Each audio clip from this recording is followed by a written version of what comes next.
Енді қазір көп оқушылар ойлайтын шығар, предлогтарды вроде бы білемін, бірақ мен олармен сөйлем құрастыра алмаймын деп. Көп оқушылардың осы вроде бы грамматиканы жақсы біледі, бірақ сөйлем құрастыра алмайды. Сөйлем құрастыру үшін қазір біз сіздермен бірнеше мысалдар құрастырамыз. Ең алдымен любой сөйлемнің басында бірінші зат есім тұрады. Зат есім бізде noun болады. Одан кейін етістік тұрады, verb, қимыл әрекет тұрады. И қалған сөз таптарын кейін қоясыздар. Мысалы, ең бірінші предлог бізде in болған. Естеріңізде болса, бірнеше жағдайда in қоямыз дедік. Мысалы, міне, I менде зат есім. Туылдым болса, was born болады. Өткен шақта, я, I was born. Міне, мен етістік қойдым. То есть мен структурамен сөйлем құрастырып жатырмын. I was born in April, мысалы. Мен туылдым апрель месяцта. Мына көріп тұрғандай мен предлог қойдым. Немесе сөйлем you go to the gym. Сен барасың спорт залға in the morning дейік, таңертеңмен. Спорт залға таңертеңмен барасың. Міне, мына сөйлемде бізде зат есім тұр, қасында етістік тұр. Предлог қойдық in the morning дедік. Сөйлем he she'та, present simple'да. Мен сіздерге жазған сөйлем в основном present simple'да. Тек қана мына өткен шақта тұр, я? He dance болмайды. Ережені жақсы білсеңіз, алдыңғы сабақтардан көрсеңіздер болады. Present simple тақырыбында сөйлем he'дан басталса, dance-қа s жалғауы қосылады деп айтқанбыз. Яғни he dances on Monday, ол билейді дүйсенбі күні. Міне мен алдында предлог on қойдым. Келесі предлог мысалға she тұрады, get up болмайды.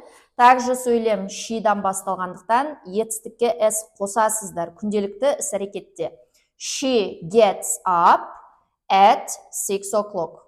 Яғни ол тұрады сағат 6-да.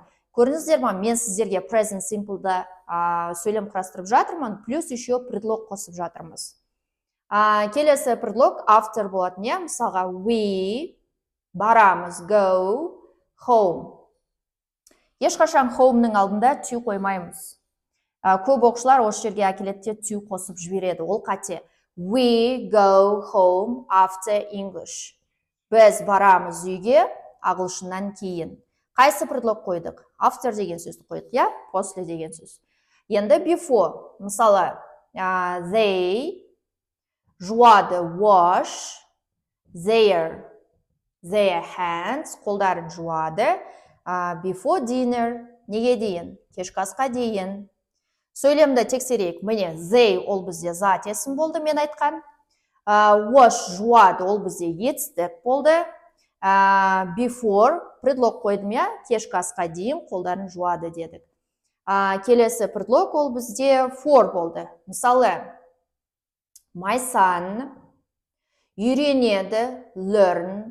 Енді қараңыздар, мен мына жерде s қосамын ба, қоспаймын ба? Son ол яғни менің ұлым. Ол по сути бізде he. Значит, learn-ға s жалғауы қосылады деген сөз.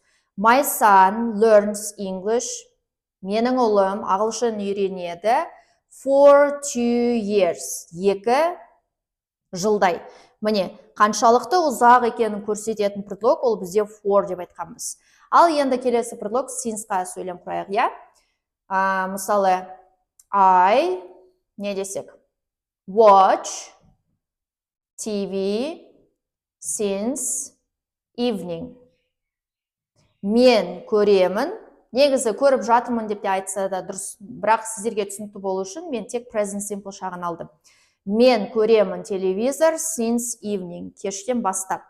Егер көріп жатырмын десеңіздер, онда continuous-қа қойсаңыздар болады.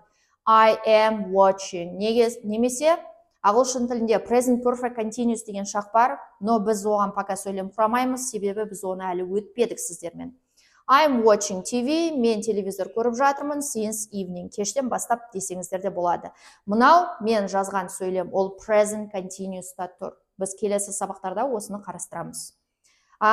Келесі предлог бізде ago қалды, я? Мысалы, we. Ago, қараңыз, ago ол өткен шақ. Значит, мен present simple'да ала алмаймын оны. Мен іс әрекетті уже істедім деген сияқты аламын. We, by деген сөздің екінші столбигі бізде bought болады. Bought. Мен мынаны второй столбикте алдым. Біз сатып аламыз емес, біз уже сатып алдық деп айттым. We bought a house. Біз үй сатып алдық 5 years ago. 5 жыл бұрын. Міне ago бізде сөйлемнің соңында тұр. Және бұл ago өткен шақты көрсетіп тұрғандықтан сіз by деп алмайсыздар, bought деп аласыздар.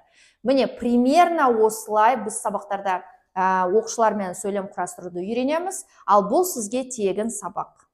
Сіздерге пайдалы болса, видеоға лайк басуды ұмытпаңыз.